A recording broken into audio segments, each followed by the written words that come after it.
Kakinada beach రోడ్‌లో మనకి శిల్పారామం ఉంటుందండి. లోపల మనకి ఒక వాటర్ పార్క్ పెట్టారంటే చూద్దామని ఎళ్ళాము పిల్లల్ని తీసుకొని వీకెండ్‌లో. So, Janus the water land అనమాట. ఆ వాటర్ పార్క్ పేరు. శిల్పారామం ఎంట్రన్స్‌లో మనం 4 వీలర్, 2 వీలర్ పార్కింగ్ ఉంది. సో, అక్కడ పార్క్ చేసుకొని వెహికల్స్ శిల్పారామం ఎంట్రన్స్ టికెట్ తీసుకోవాలి. రూ. 30 పర్ అడల్ట్ అండ్ రూ. 10 పర్ కిడ్ అనమాట. అవి తీసుకొని మనం లోపలికెళ్ళాలి. అయితే శిల్పారామం ఎంట్రన్స్ అంతా ఇలా ఉంటుందనమాట. లోపలికెళ్ళిన తర్వాత అక్కడ ఫోటో షూట్స్ అయితే జరుగుతూనే ఉన్నాయండి కంటిన్యూగా. అంటే ఇక్కడ బర్త్‌డే ఫోటో షూట్స్ అండ్ మ్యారేజెస్‌కి ప్రీ షూట్స్, పోస్ట్ షూట్స్ ఉంటాయి కదా! అవన్నీ తీస్తున్నారనమాట. చాలామందున్నారు. 4 ఇయర్స్ బ్యాక్ మా చిన్న బాబుకి ఫస్ట్ బర్త్‌డే షూట్ తీద్దామని వచ్చాము మేము ఇక్కడికి. అయితే ఆ టైంకి అసలు ఏమీ అవైలబుల్‌గా లేవండి. ఇప్పుడైతే కార్స్, బైక్స్ అంటే పిల్లలకి యూజ్ చేసే వెహికల్స్ అండ్ ఫోటో షూట్స్ తీయడానికి చిన్న చిన్న రూమ్స్ ఉంటాయి కదంటే పిల్లలకి లాయర్, పోలీస్, షెఫ్ ఈ గెటప్స్ అన్నీ వేసేయడానికి రూమ్స్ అండ్ మ్యారేజెస్ అయిన వాళ్ళకి శారీస్ అంటే డ్రెస్సెస్‌లో లాంగ్ శారీస్, మెటరరీ వేర్‌కి లాంగ్ ఫ్రాక్స్ అన్నీ ఇక్కడే అవైలబుల్‌గా ఉన్నాయన్నమాట. ఇప్పుడు ఫోటో షూట్స్ చాలా సింపుల్ అయిపోయినాయి ఇక్కడ మనకి. అన్నీ రెంటల్ బేసిస్ మీద ఇస్తున్నారు. సో, ఇవన్నీ దాటుకొని మనం ముందుకు వెళ్తే మనకి జానూస్ ద వాటర్ ల్యాండ్ అని చెప్పి ఒక వాటర్ పార్క్ అయితే ఉంది. మరీ పెద్దదైతే ఏం కాదండి. చిన్నదే అనమాట. సింపుల్‌గా ఉంది. కొత్తగా పెట్టారు కదా! ఇంకా జరుగుతా ఉన్నాయి కొన్ని వర్క్స్ అయితే.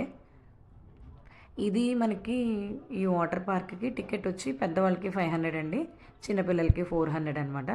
మనకి టైమింగ్ వచ్చి మార్నింగ్ 10:00 నుంచి నైట్ 8:00 వరకు ఉందనమాట.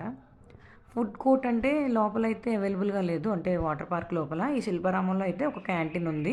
మనకు కావాలనుకుంటే మనం అక్కడికి వెళ్ళి తినేసి రావచ్చనమాట. అయితే ఫుడ్ లోపలికి ఎలో చేయరు. మనం తెచ్చుకున్న ఫుడ్ ఏమి వాటర్ పార్క్‌లోకి. ఇంకా ఇప్పుడే కదా స్టార్టింగ్ పెద్దగా ఏం చెక్ చేయట్లేదు. సో, మన టికెట్స్ అవి అంటే లాకర్‌కి రూ. 50 అండ్ రెంటల్ డ్రెస్ తీసుకుంటే పూల్‌లోకి వెళ్ళడానికి అదొక రూ. 50 అనమాట. మనకు కావాల్సిన టికెట్స్ అన్నీ తీసుకొని మనం ట్యాగ్ వేయించుకొని లోపలికి వెళ్ళాలి. సో, ఇది ఓవరాల్ వ్యూ అనమాట. ఇలా ఉంది వాటర్ ల్యాండ్‌కి. బావుంది. చాలా సింపుల్‌గా ఉంది అండ్ రిఫ్రెష్‌మెంట్‌కి ఓకే బావుందనమాట. అయితే మీకు అక్కడ washrooms, lockers, dress changing rooms అన్నీ అవైలబుల్‌గా ఉన్నాయి. సో, మన డ్రెసెస్ అవి చేంజ్ చేసుకొని పూల్‌లోకి వెళ్ళొచ్చు. నేనైతే ఆ రోజు పూల్‌లోకి వెళ్ళలేదండి. నాకు హెల్త్ బాలేదు. అయితే పిల్లలకి కొంచెం సపోర్ట్‌గా ఉంటానని చెప్పి వెళ్ళాను. అయితే ఈ వాటర్ స్లైడ్స్ ఏంటంటే పెద్దవాళ్ళు యూజ్ చేసుకునేలా ఉన్నాయి. పిల్లలు కూడా యూజ్ చేసుకున్న ఆ పూల్ పెద్దవాళ్ళకి కాబట్టి పిల్లలు అందులో వాటర్‌లో మునిగిపోతున్నారు. మా వాళ్ళైతే ఒకసారి ఎళ్లి ఇంకా వెళ్ళము అని చెప్పి భయపడిపోయారనమాట. అండ్ పిల్లలకొచ్చిన ఒక పూల్ ఉంది. అదైతే చాలా క్యూట్‌గా ఉందనమాట. అంటే అందులో యూజ్ చేసిన ఈ థింగ్స్ అవి కూడా చాలా క్యూట్‌గా ఉన్నాయి. అండ్ కలర్‌ఫుల్‌గా ఉన్నాయి. బావుంది. పిల్లలైతే ఇంక వెళ్తే అందులో నుంచి రాము, రాము అంటనే ఉన్నారనమాట. చాలా బావుంది. లాస్ట్ టైము మేము పిల్లల కోసం ప్రత్యేకంగా ఈ వాటర్ పార్క్స్ ఉండే వైజాగ్, హైదరాబాద్ అండ్ చెన్నై ఇవన్నీ వెళ్ళొచ్చాము. అక్కడేంటంటే పిల్లలకి కూడా చిన్నగా పూల్స్ అవైలబుల్‌గా ఉంటాయి. అంటే పూల్‌లో స్లైడ్స్ అవి అవైలబుల్‌గా ఉంటాయి. ఇవైతే లేవు. మేబీ తర్వాత ఏమైనా పెట్టొచ్చేమో.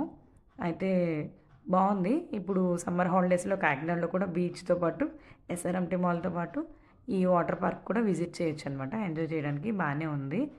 అయితే ఈవినింగ్ టైమ్స్ ప్రిఫర్ చేస్తే బావుంటది. ఇప్పుడు మరీ ఎండగా ఉంది గదా! సో, వీడియో నచ్చితే లైక్ చేయండి. Thank you so much for